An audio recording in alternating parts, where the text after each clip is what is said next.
Considéré comme un enjeu primordial de développement pour la Côte-de-Beaupré et l'île d'Orléans, l'amélioration des paysages demeurera chose possible.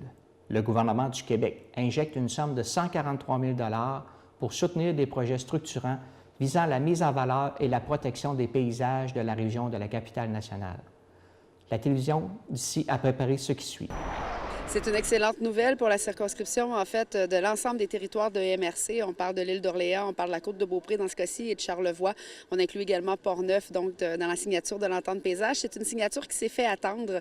Donc, on a annoncé aujourd'hui 143 000 pour la circonscription et Portneuf, c'est-à-dire qu'il y a la possibilité d'avoir 13 projets qui découlent de l'entente paysage qui feront une nette différence dans nos paysages visuels, donc dans l'impact visuel également et qui fera certainement la fierté des citoyennes et des citoyens de chez nous.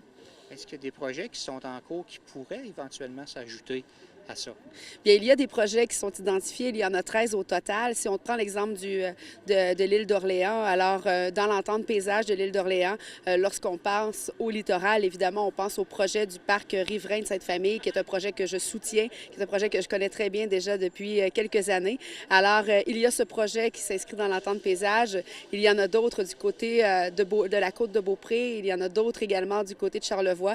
Mais tous ces projets ont un même but, c'est faire rayonner le patrimoine, faire en sorte que l'on apprécie davantage les opportunités, mais surtout le privilège que l'on a de faire partie de notre territoire. En conférence de presse, M. Paré de Développement Côte-de-Beaupré a mentionné que vous aviez travaillé fort pour qu'il y ait la concrétisation du projet. Qu'est-ce que vous avez fait justement à ce niveau-là? Écoutez, je pourrais dire que j'ai couru après les signatures justement pour faire en sorte que l'on puisse faire l'annonce aujourd'hui, c'est-à-dire de finaliser, pouvoir octroyer l'argent pour que ces projets-là se réalisent. Ça fait plusieurs mois qu'on travaille sur cette annonce-là aujourd'hui et la signature n'a pas été facile à aller chercher auprès de mes collègues ministres.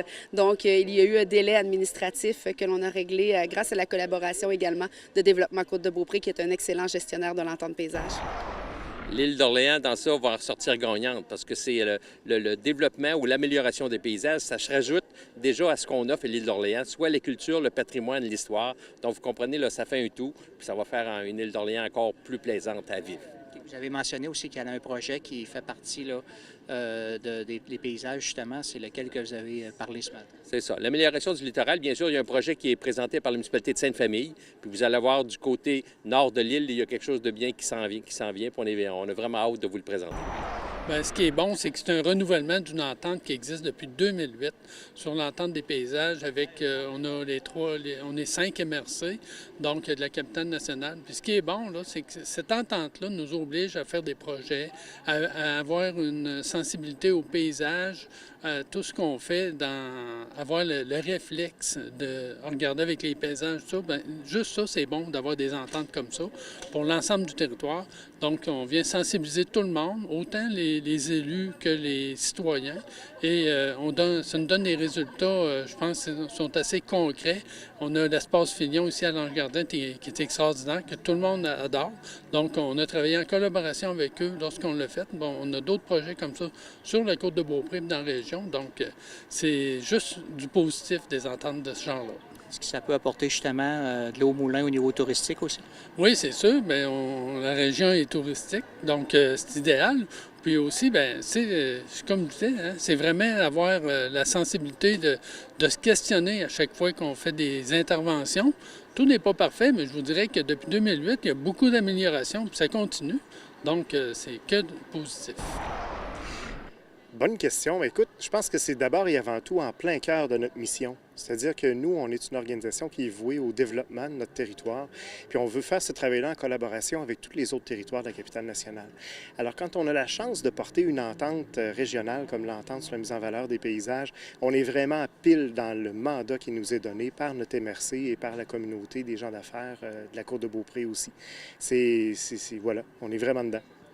Est-ce qu'une entente comme ça aussi, ça peut amener des municipalités à proposer des projets.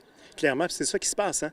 Donc, aujourd'hui, l'annonce qui a été faite par le gouvernement du Québec, c'est une contribution financière significative à un appel de projets qu'on réalise dans le cadre de l'entente. Alors, il y a comme ça une quinzaine de projets qui sont financés dans l'ensemble des MRC de la capitale. Donc, oui, ça permet à toutes les municipalités au territoire de se positionner, de monter des beaux projets pour améliorer la qualité paysagère sur leur territoire et ça aide tout le monde, je pense.